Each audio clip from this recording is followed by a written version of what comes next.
मुख्तलिफ तूफानों से गुजर रहे हैं जो किसी भी किस्म की रूह में बंधे हैं। मैं चाहती हूँ कि हर कोई जान ले कि मैं किसी को रिहाई देने की माहिर नहीं हूँ, बल्कि मैं सिर्फ वो हूँ जिसे खुदा आपकी रिहाई के लिए इस्तेमाल कर रहा है। हालेलुया। तो मैं चाहती हूँ कि हर कोई खुदा की तारीफ करे। आमीन। हालेलुया। तो मैं चाहती हूँ कि हर कोई खुदा की तारीफ करे।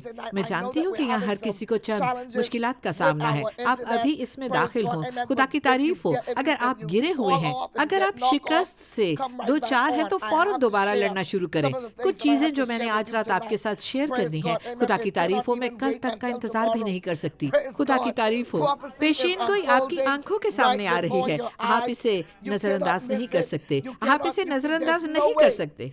ऐसा नहीं हो सकता कि आप दोबारा पैदा हुए हों और जो कुछ अभी हो रहा है उससे नजरअंदाज कर सके। खुदा की तारीफ करें, ये आपकी आंखों के सामने बिल्कुल वाज़ेह है, आपकी आंखों के सामने।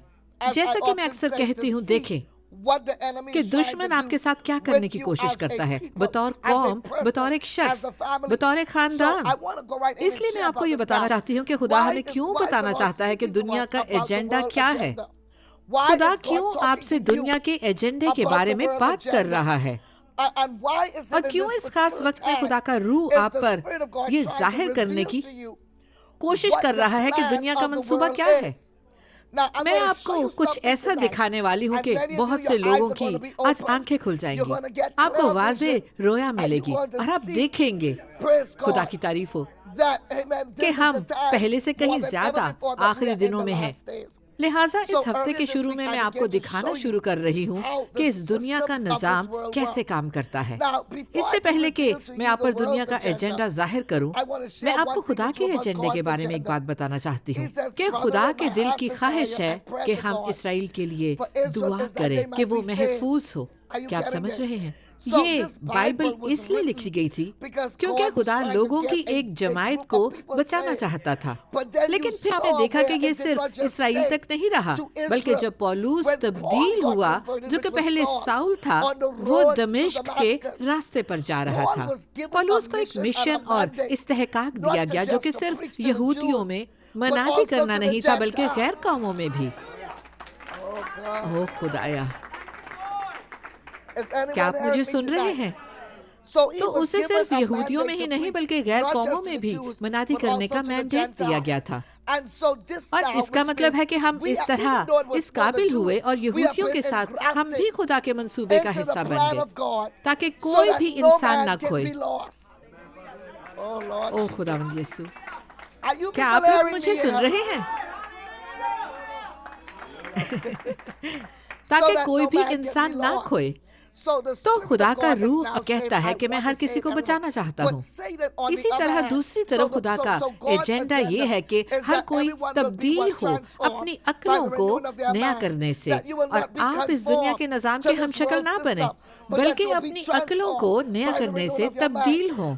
तो इस वजह से अब नजात और मखलसी के इस मंसूबे को खराब करने के लिए शैतान जानता है कि उसके पास बड़ा कम वक्त है। तो उसकी ख्वाहिश ये है कि लोगों की एक पूरी नस्ल को मिटा दे ताकि लोगों के जहनों को खराब करने से, लोगों के दिलों को आलूदा करने से, ताकि वो खुदा पर ईमान लाने से दूर रहें।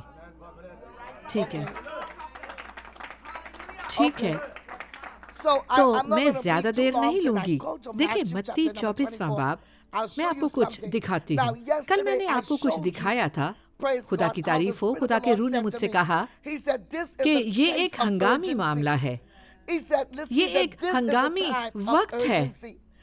उसने कहा कि उनसे कहो कि उन्होंने अपनी रफ्तार तेज कर दी है, उन्होंने अपनी कोशिश तेज कर दी है इंसान के दिमाग को आलूदा करे, क्योंकि वो जानता है कि उसके पास कम वक्त बचा है। क्या आप लोग मुझे सुन रहे हैं?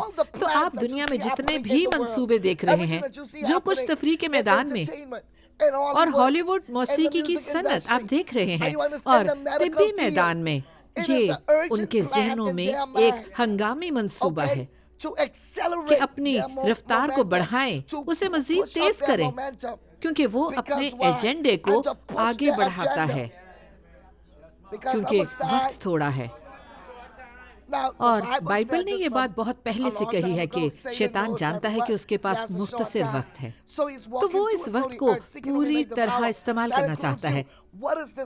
ये क्या वक्त है जिसमें वो काम कर रहा है? वो क्या मंसूबा है जिस पर वो काम कर रहा है? उसका मंसूबा चुराना, मारना और तबाह करना है। तो वो हर कौम में लोगों को उठाएगा, वो रहनुमा को उठाएगा, वो ऐसे लोगों को उठाएगा जिन्हें ताकतवर समझा जाता है, ताकि उस शख्स या उन लोगों को इस्तेमाल करे कि उसकी लड़ाई में शामिल हो।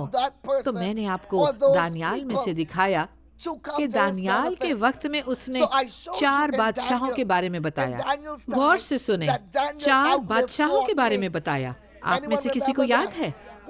नबूकदनेस्सर, बेलित्शज़र, डैरियस और साइरस। दानियाल ने उन 4 बादशाहों का जिक्र किया। क्या ये इसलिए नहीं था कि दानियाल तेज दौड़ सकता था? ये इसलिए था कि दानियाल एक दुआया जंगजू था, दुआ करने वाला था।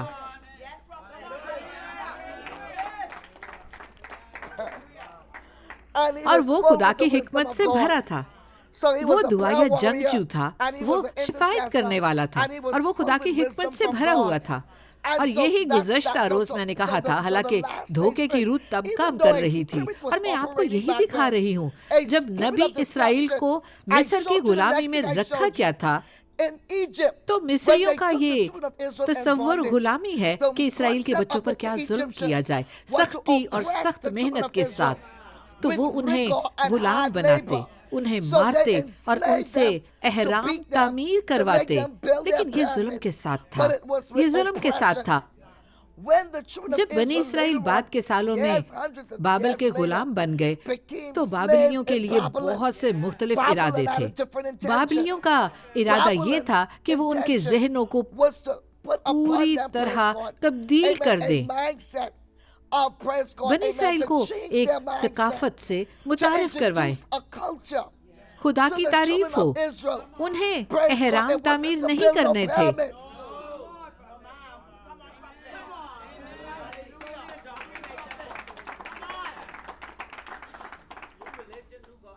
बाबली एक नजरिया मुतारिफ करवाना चाहते थे। वो एक झूठा मजहब मुतारिफ करवाना चाहते थे। वो बुत परस्ती को मुतारिफ कराना चाहते थे। वो मुतारिफ कराना चाहते थे कि किस बुत परस्ती के झूठे मजहब को गुलामी के तहत उन पर लागू किया जाए। जिस तरह वो खुदा की इबादत करते थे। तो बाबल सिर्फ एक मुल्क नहीं था, बाबल सिर्फ एक मुल्क नहीं था, बाबल एक अब्लीसी निजाम था। देखिए, वो सिर्फ एक मुल्क नहीं था, बल्कि बाबल एक अब्लीसी निजाम था। ये क्या था? ये एक अब्लीसी निजाम था और बहुत सी बुनियादों पर कायम था। मैं इसके साथ कहीं जा रही हूँ, इसके साथ कहीं जा रही हूँ। आप देखेंगे कि इस वक्त हम किस मकाम पर हैं। अगर आप समझना चाहते हैं कि इस मुल्क में क्या हो रहा है, अमेरिका और अफ्रीका में क्या हो रहा है, और कनाडा और पूरी दुनिया में क्या हो रहा है, बाबल में वो गुलाम थे। नंबर 1, नंबर 2, उन पर जुल्म किया गया। उन्हें एक अब्लीसी सकाफत से मुतारिफ करवाया गया। ठीक है, उनकी शनाख्त बदलने की कोशिश की गई। मिस्र में उनके नाम नहीं बदले गए थे। उन्हें मसला तब हुआ जब उन सबके नाम बदले गए। तो सदरक, मेशक और अब्दनजूब उनके यहूदी नाम थे। क्या आप लोग सुन रहे हैं? पाक रूह मेरी मदद कर। ये उनके यहूदी नाम थे। तो उस वक्त में क्या हो रहा था? उन्हें गुलामी के मुआशरे में लाया गया। एक जालिमाना निजाम में उनकी शनाख्त को मार दिया गया। क्या आप लोग सुन रहे हैं? और उनकी शनाख्त को तब्दील किया गया। क्या आप लोग सुन रहे हैं? नंबर 1, नंबर 2, नंबर 3 और 4, 5, 6 बाबल की रूह चाहती थी कि वो अपने खुदा को भूल जाए। मैं आपको ये दिखाऊंगी और इसे साबित करूंगी कि वो भूल जाएंगे उनका खुदा कौन है। नंबर 5, 6, 7। नंबर 6 आला सतह पर अपने नजरिए से मुतारिफ करवाना। ठीक है। और आखिरी चीज जो वो करना चाहते थे, वो झूठी दौलत और ताकत के निजाम को मुतारिफ करवाना चाहते थे। तो बाल की रूह और बाबल का निजाम, उस वक्त मेसोपोटामिया बाबल का शहर था। और याद रखें, गिनती की किताब में ये वही लोग थे जो एक बुर्ज बना रहे थे, इस ख्याल के साथ कि वो खुदा तक पहुंच जाएंगे। उनका रहनुमा नमरूद नामी शख्स था। और नमरूद ने अपने बाप कत्ल किया था और अपनी माँ से शादी कर ली थी। क्या आप लोग सुन रहे हैं? बुराई की बुलंदी, बदी की ऊंचाई। बाप को कत्ल किया, अपनी माँ से शादी कर ली, सिर्फ किसी चीज के हसूल के लिए। लेकिन अब वो खुदा तक पहुंचने के लिए एक बुर्ज बना रहे थे। और जब खुदा ने ये देखा तो कहा, मैं इनमें तफरीक डाल दूंगा। उन्होंने उसे बाबल के बुर्ज का नाम दिया। बाबल का मतलब है उलझन, बाबल का मतलब है तफरीक। तो खुदा के लोगों, आज दुनिया में जो कुछ हो रहा है ये वही उलझन की रूह है, ये वही रूह है। हत्ता कि खुदा ने उनकी जुबानों में फर्क डाल दिया। तो हमने देखा उसका एक मकसद था। बुर्ज बनाते हुए कोई भी एक दूसरे की बात समझ नहीं पाता था। पाक रूह आया और हर कोई मुख्तलिफ जुबानों में बात करने लगा। और अब मुख्तलिफ कौमों की मुख्तलिफ जुबानें हैं। अब सबकी एक जैसी जुबान नहीं है। अब वापस चलते हैं। तो बाबल की रूह ने खुद गर्जी को, खुद रास्ती को फरोग दिया। ठीक है, इंसान परस्ती को फरोग दिया, इंसान परस्ती को फरोग दिया। क्या आप इसे समझ रहे हैं? और उसने खुद को खुदा के तौर पर फरोग दिया, तख्लीक के खुदा से ज्यादा।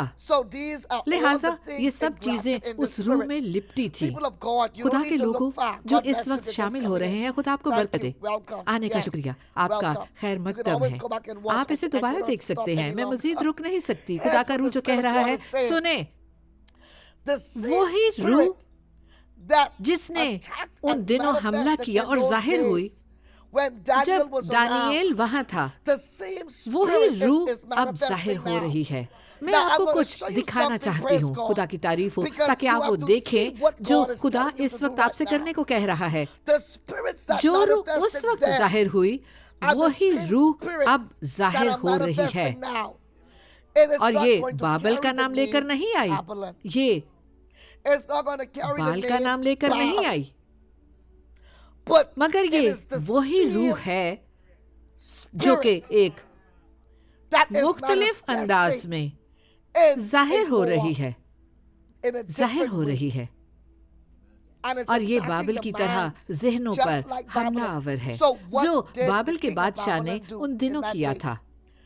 और वो बेलिशस्सर जिसने अपनी मूरत बनवाई, उसने अपनी मूरत बनवाई जो 90 फुट ऊंची और 9 फुट चौड़ी थी। और उसने हर किसी को हुक्म दिया कि जब तुम मौसीकी की आवाज सुनो, गौर करें, बूम बूम बूम, तो झुक जाओ, उस बुत को सजदा करो। उसने ये नहीं कहा कि उसकी इबादत करना, उसने कहा झुकना और उस बुत को सजदा करना। तो इस वक्त हम इसी मकाम पर हैं जहाँ एक खास किस्म का मुआशरा है जिसे मुतारिफ करवाया जा रहा है। कुछ लोग दुनिया का कल्चर कहते हैं, ठीक है, ये सब मुख्तलिफ चीजें मुतारिफ करवाई जा रही हैं और कहा जा रहा है इसमें दाखिल हो जाओ, खुद को इसमें लाओ और जो चाहते हो वो करो, जो करना चाहते हो वो करो। इसलिए आप दुनिया में इस वक्त इस कदर बेदीनी देख रहे हैं, जहां लोग हॉलीवुड से आते हैं और बदकिरदारी और जना की तरगीब देते हैं और जागते और कहते हैं, मैं यीशु हूँ। यीशु कौन है? मैं यीशु हूँ। कौन सी बाइबल? मैं अपनी बाइबल पढ़ता हूँ। क्या आप लोग समझ रहे हैं? तो ये वक्त है जब बेदीनी की रूह काम कर रही है। तो दानिएल 11:31 में लिखा है, जब तुम उजाड़ने वाली मजरूह चीज को देखो जिसे खुदा के मकदस में नस्ब किया जाए।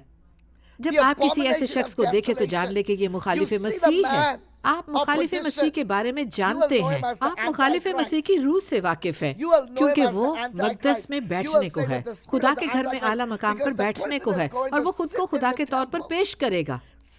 और बहुत से लोग अफसोस के साथ कहते हूँ उसके सामने झुकेंगे, अपनी सोच को झुकाएंगे। झुकने का मतलब ये नहीं कि आप इस तरह करते हैं, इस तरह झुकते हैं, ये झुकना नहीं।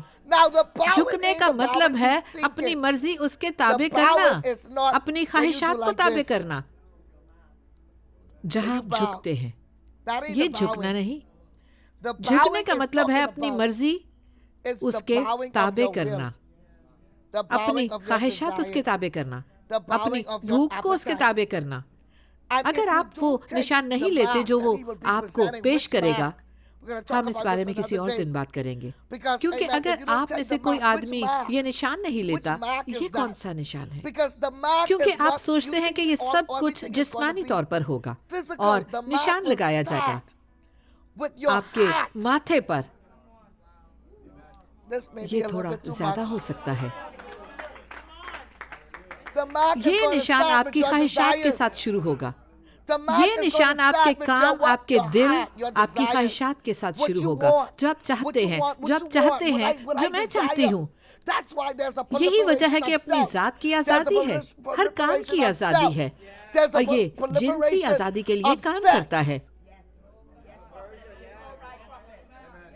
ये एक ऐसी रूह है जो आपके जहनों को गुमराह करती है। ये आपसे कहती है कि आप जो भी बनना चाहते हैं बन सकते हैं, आप जो भी बनना चाहते हैं वो बन सकते हैं, आप जो कुछ भी करना चाहते हैं वो कर सकते हैं। आमीन। तो लोग इस बारे में अब ज्यादा फिक्रमंद हैं। तो फिर आखिरी दिनों की ये रूह कैसी है? ये कैसी नजर आएगी? आखिरी दिनों की रूह क्या है? खुदा की तारीफ हो। क्या कोई मुझे सुन रहा है? कोई कहे, ओ मेरे खुदा, मेरे खुदावंद हमारी मदद कर। सब लोग कहें, हाँ खुदावंद हमारी मदद कर। हालेलुया। सब मिलकर कहें, खुदावंद हमारी मदद कर। पाक रूह हमारी मदद कर। क्या आप ये समझ रहे हैं? क्या मैं किसी की मदद कर रही हूँ? अगर आप सुन रहे हैं तो चैट में आमीन लिखें। खुदा की तारीफ हो। आमीन। तो जो लोग अभी शामिल हुए हैं, मैं वो बातें बता रही हूँ जो खुदा के रूह ने मुझे दिखाई। तो रोया में जब खुदा मुझसे बात कर रहा था, मैंने लोगों को देखा जो अपने कारोबार पर जा रहे थे, बस अपनी मामूल की जिंदगी गुजार रहे थे, और उन्हें ये एहसास नहीं था। हत्ता कि जब वो सोते तब भी उनका किसी किस्म का ताल्लुक नहीं था। जैसा कि हम देखते हैं, वो किसी चीज के साथ जुड़े हुए नहीं थे, वो किसी चीज से जुड़े नहीं थे, और उन्हें उस ताल्लुक को मजबूत करना था। अगर कोई शख्स खला में हो, गौर से सुने, अगर कोई शख्स खला में मौजूद हो, क्या आपने देखा? तो अब क्या होगा? अगर रस्सी टूट जाए तो शख्स के साथ क्या होगा? वो नीचे गिरेगा नहीं, और आप सब इससे वाकिफ हैं। और जब ऐसा होता है तो वो शोर करते हैं, अरे! और आप जानते हैं खला में कशिश शकल नहीं होती जो उन्हें वापस नीचे खींचे। तो वो एक रस्सी के जरिए उन्हें खलाई जहाज के साथ बांधते हैं ताकि उन्हें वापस खींचा जा सके, ताकि उनको बचाया जा सके। हम अक्सर फिल्मों में ये देखते हैं। रूहानी दायरे में भी मैंने कुछ ऐसा ही देखा कि गोया लोग अपने अपने कारोबार में जा रहे थे, और उन्हें ये एहसास नहीं था कि रस्सी जो उन्हें पकड़े रखती है वो रूह के साथ जुड़ी है।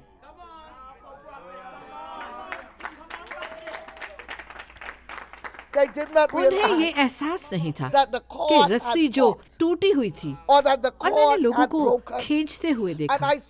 वो खला में खींच रहे थे, वो खला में खींच रहे थे। खुदा की तारीफ। और मैंने देखा जिस रूह के बारे में खुदा के रूह ने मुझे बताया, जिस रूह का मैंने सामना किया, वो खींचने वाली रूह थी। मैंने कहा, ये तुम क्या कर रही हो? तो उसने कहा, मैं इन्हें खींच रही हूँ, लोगों की जानों को जो खुदा में जुड़े हुए नहीं हैं। और मुझे एहसास होने लगा कि ये लोग चर्च जाने वाले थे, क्योंकि मैंने उन्हें पहले चर्च में देखा था। मैंने ऐसे लोगों को जाते देखा जो पास्टर्स थे, ऐसे लोग जो अशर्स थे। चर्च के जिस भी हिस्से के बारे में आप सोच सकते हैं, लोग खींचे चले जा रहे थे, वो लोगों को खींच रहे थे। मैंने बिशप्स को देखा, जिनके भी बारे में आप सोच सकते हैं। मैंने देखा कि शादी में एक शख्स जा रहा है और दूसरा नहीं जा रहा, और मैंने देखा क्या हो रहा है। और खुदा के रूह ने मुझसे कहा कि जिस रस्सी से वो जुड़े थे, अब वो रूह के साथ मुंसलिक नहीं रहे। क्या आप समझ रहे हैं? याद रखें, जब लोगों की जिंदगी में दुआ नहीं रहती, जब लोग दुआ करना छोड़ देते हैं, तो वो कमजोर हो जाते हैं। जब उनकी दुआ या जिंदगी नहीं होती, तो ये रूह उन्हें पकड़ लेती है। वो ऊँघते रहते हैं, वो नींद से भरे होते हैं, वो बेदार नहीं होते, वो बिल्कुल भी बेदार नहीं होते। तो मैंने कहा यहाँ हर कोई सो रहा है। उसने कहा हाँ, हर कोई सो रहा है, मगर जब वो खुदा में सो रहे होते हैं तो वो खुदा के रूह से मामूर होते हैं। उनकी दुआ या जिंदगी का एक हसार उनके गिर्द होता है और वो दुआ या जिंदगी के बादल में छुपे होते हैं और वो उसमें बिल्कुल महफूज होते हैं और उनकी चौगिर्द एक बाढ़ होती है।